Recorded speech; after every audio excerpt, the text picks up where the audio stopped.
यहाँ के बच्चों को अपॉर्चुनिटीज़ नहीं मिलती है, अल्लाह इन्हें कामयाब कर दे। मैं आईपीएस ऑफिसर्स को पढ़ा रहा था, एमएनसीज में मेरे प्रोजेक्ट हो रहे थे, तब डॉक्टर रफीक साहब मेरे ज़िंदगी में आए। बोले उम्मत को कौन पढ़ाएगा, हमारी कम्युनिटी को कौन पढ़ाएगा। पैसा मिल सकता है लेकिन अच्छे लोग नहीं मिलते हैं। एक मेंटर को बनाकर रखना। अपने ज़िंदगी में कामयाब होना चाहते हो, पेट्रोल हो जाता तो ऐतल कुर्सी पढ़ के दम करके गाड़ी को वहीं का वहीं रोक कर इंस्टीट्यूट पैदल जाता था, तो 3 घंटे तक दिल में धड़कन रहती थी कि मेरी गाड़ी है कि चलेगी। इतने अच्छे लोग इंग्लिश हाउस एकेडमी से जुड़े हैं। मैं कहता हूँ अगर कोई मुझे ये ओरिएंट ताज होटल प्रॉपर्टी मुझे दे दे और कहें कि डॉक्टर रफीक साहब से दूर हो जाए, रफीक साहब मैं इस प्रॉपर्टी को ठुकरा दूंगा आपके लिए। याद रखना, अच्छे लोगों से दोस्ती करना ये बहुत बड़ी दौलत है, ऐसी बड़ी दौलत है जो आसानी से मिलेगी नहीं आपको। पैसा मिल सकता है लेकिन अच्छे लोग नहीं मिलते हैं। एक मेंटर को बनाकर रखना। अपने ज़िंदगी में कामयाब होना चाहते हो, एरोगेंस हमेशा नीचे रहता है आपका। जब उनका हाथ सर पर होता है, उनके गाइडेंस पर हम लोग चलते हैं। डॉक्टर साहब के पास नो नहीं है किताब में, नो टुमारो ये चीज़ें है ही नहीं। एक दफ़ा मुझे फ़ोन किए, यहाँ आइए एक इनाग्रेशन है ज़बरदस्त। डॉक्टर साहब का ज़बरदस्त जो है कम से कम हम लोग के 1000 गुना हम लगा कर बोलते हैं ना ज़बरदस्त, उनका नॉर्मल ज़बरदस्त भी वैसा होता है, यानी आदमी में वो मोटिवेशन आता है। बोले यहाँ एक ज़बरदस्त इनाग्रेशन है, फौरी आइए। मैंने कहा कि सर 35 किलोमीटर दूर हूँ आपसे मैं। उन्होंने कहा यही तो प्लैनेट में है ना। तो फिर मैंने कहा हाँ सर। तो फिर मैंने कहा सर मेरी गाड़ी किसी ने लेके गया, मैं पैसे दूंगा, ऑटो लेकर आइएगा आप। अब बहाना बना नहीं सकता था, गाड़ी थी, गाड़ी लेकर गया। तो फिर मैंने पूछा डॉक्टर साहब कहाँ पर है इनाग्रेशन। बोले यहीं पर है। यहाँ तो कुछ नहीं है ना सर।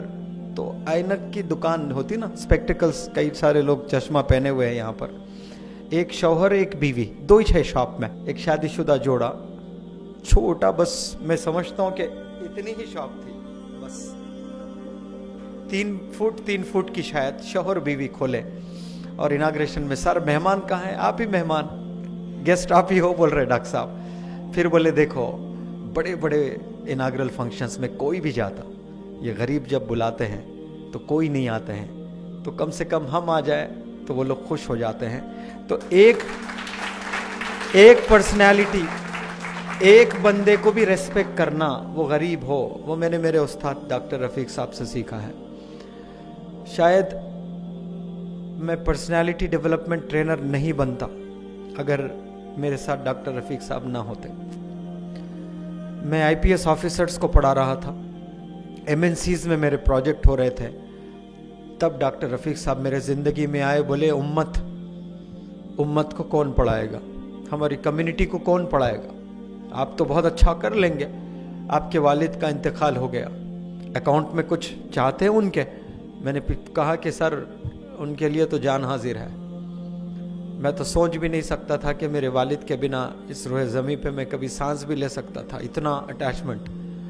उन्होंने दुखती रग पे हाथ रखा और कहा कि वालिद साहब के अकाउंट में कुछ चाहते हो तो गरीब बच्चों को पढ़ाइए, ऐसे बच्चों को पढ़ाइए जिन्हें अपॉर्चुनिटीज़ नहीं है। बदरुद्दीन अजमल साहब के पास में मैं एक वर्कशॉप करने गया था आसाम में, और रात में थक के जो है हम लोग सो गए थे सब लोग, और मुझे अचानक नींद हुशार हुई टॉयलेट जाने के लिए। तो एक कमरे के बाद दूसरा कमरे में डॉक्टर रफीक साहब थे, तो उनके कमरे से पार होकर मुझे टॉयलेट को जाना था। मैं जब गया अंधेरा था, तो ये आसाम के बच्चों के लिए तहज्जुद में रो रहे थे। कोई है जिन्हें जानते नहीं, उनके लिए आंसू।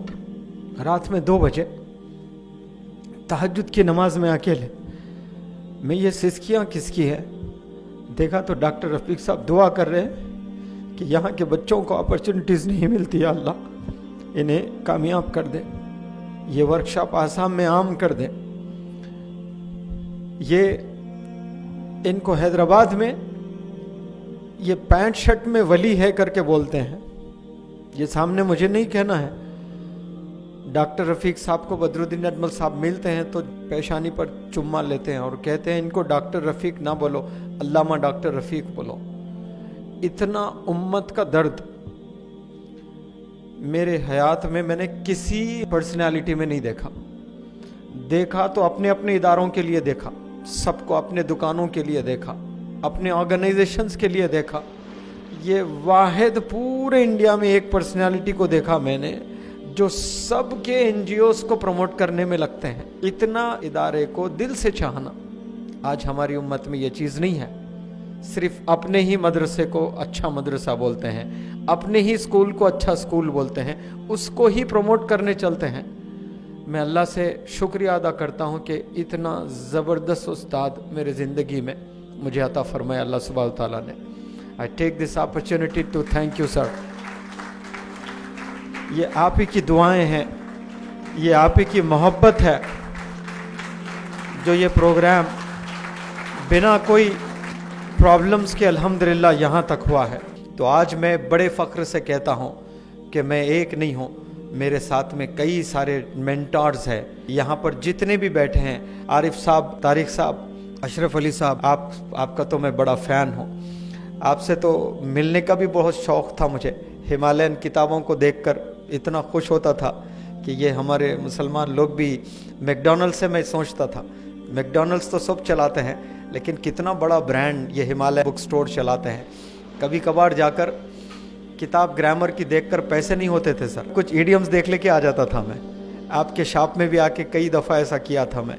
एबिट्स के पास में एक शोरूम है ना सर, नुमाइश में, वहाँ आकर कुछ किताबें, पैसे नहीं थे तो इडियम सीखना होता था। जब स्मार्टफोन नहीं था तो 5-6 इडियम्स खोल लेके, सीइंग्स खोल लेके जल्दी जल्दी पेन से लिख लेता था मैं। मेरा स्ट्रगल आप लोग नहीं जानते, कितनी मेहनत किया मैं अंग्रेज़ी सीखने के लिए। आप लोग 1% भी शायद किसी ने यहाँ पर किया होगा जो मेहनत मैंने की है। पेट्रोल हो जाता तो ऐतल कुर्सी पढ़ के दम करके गाड़ी को वहीं का वहीं रोककर इंस्टीट्यूट पैदल जाता था। तो 3 घंटे तक दिल में धड़कन रहती थी कि मेरी गाड़ी है कि चली गई। दूर से जब वापसी में 12 बजे रात में गाड़ी दिखती थी तो ऐसा खुश होता था जैसे ताजमहल मिल गया है। वो मेहनतों से मैं यहाँ पहुँचा हूँ।